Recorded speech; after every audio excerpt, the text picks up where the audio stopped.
So today we're going to look at Kathleen Kennedy's films of the last millennium. She's an 8-time Academy Award nominated producer, and she co-founded the production company, the Kennedy Marshall Company, with director-producer Frank Marshall, and in 1982 she founded Amblin Entertainment with Marshall and Steven Spielberg. Now I have a quote here from one of the directors she worked with in the 90s. Kathy was most impressive. She was smart, decisive, creative, great at casting too, and always guided us to do things that Spielberg would approve of. She handled the studio beautifully and was encouraging to us. I always found her to be strong, attentive, and funny. She deserves her success. So let's see what she did. So in the film 1941, she was assistant to Mr. Millenium, which was directed by Steven Spielberg. Then in 1981, she was associate to Steven Spielberg on Raiders of the Lost Ark. And then she had her first associate producer credit on Poltergeist, which is produced by Steven Spielberg and Frank Marshall. Then she was actual producer on E.T. when Amblin Entertainment was started, and there is her name, produced by Steven Spielberg and Kathleen Kennedy. She also produced a segment of the Twilight Zone movie in 1983, and then was associate producer on Indiana Jones and the Temple of Doom. Associate producer Kathleen Kennedy, right there. And then for Gremlins, she was executive producer. I have no idea what any of these things mean, but their three names are there. She was also executive producer on Fandango in 1985, several other productions in 1985, Young Sherlock Holmes, The Goonies, let's have a look there, Back to the Future,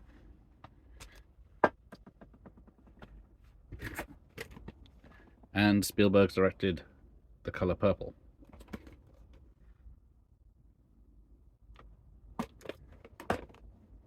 Then in 1986, she was producer on The Money Pit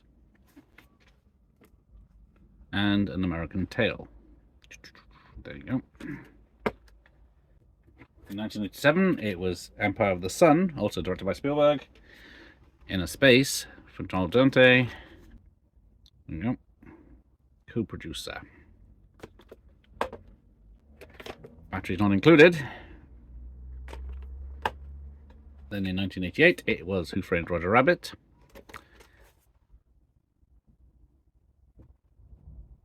Which is an executive producer credit. So 1988 is The Land Before Time. There. Then in 1989, there's Little Nemo, Adventures in Slumberland. She was executive producer. Executive producer of Dad.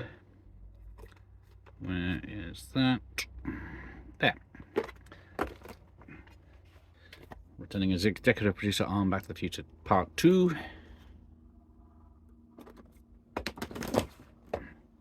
And the Spielberg directed Always.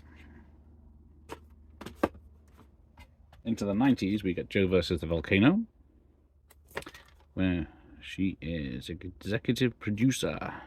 Right there. Back to the Future Part 3. Yep. Back again for more Gremlins.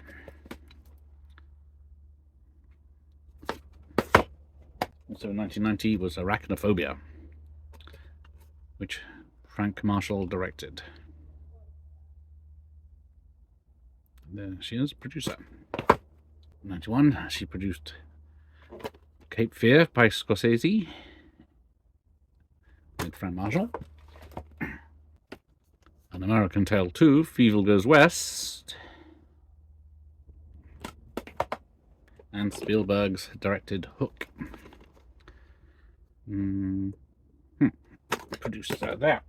Also, she was a production executive for a Wish for Wings That Work, a TV movie. Episodes of Tiny Toon Adventures. Production executive. Which is that. Executive producer in 1992 for Noises Off. There was a Fievel's Adventures in the West TV series. She was a production executive on in 1992. Tiny Toons ran for 3 years from 1989 to 1992. She's production executive on that TV series. She was producer on Frank Marshall's Alive. in 1993. Also, there was A Far Off Place, executive producer on that. Funnily enough, producer on Jurassic Park. Right there, Spielberg. And then also in 93, A Dangerous Woman, executive producer. More dinosaurs in We're Back, a Dinosaur Story, executive producer. Still on 93, executive producer on Schindler's List. Then in 94, executive producer on The Flintstones. Boom. Also in 94, producer on a film called Milk Money. 95, Clint Eastwood's directed film, The Bridges of Madison County, produced by Clint and Kathleen Kennedy. Producer on the classic Congo, also by Frank Marshall, right there. Producer in 95 on The Indian in the Cupboard, which is directed by Frank Oz. Then we get executive producer on the animation Balto, right there. Producer on 96's Twister.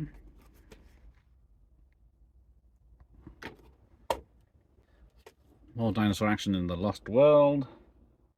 As executive producer.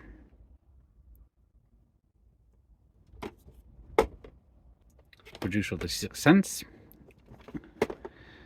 And that in 1999, and then also to cap off the millennium, she did Snow Falling on Cedars as producer and producer of A Map of the World. So we've got 2 decades of some great films. So there may be a part 2 where we look on what the hell happened. But anyway, thanks for watching. Here end of the lesson.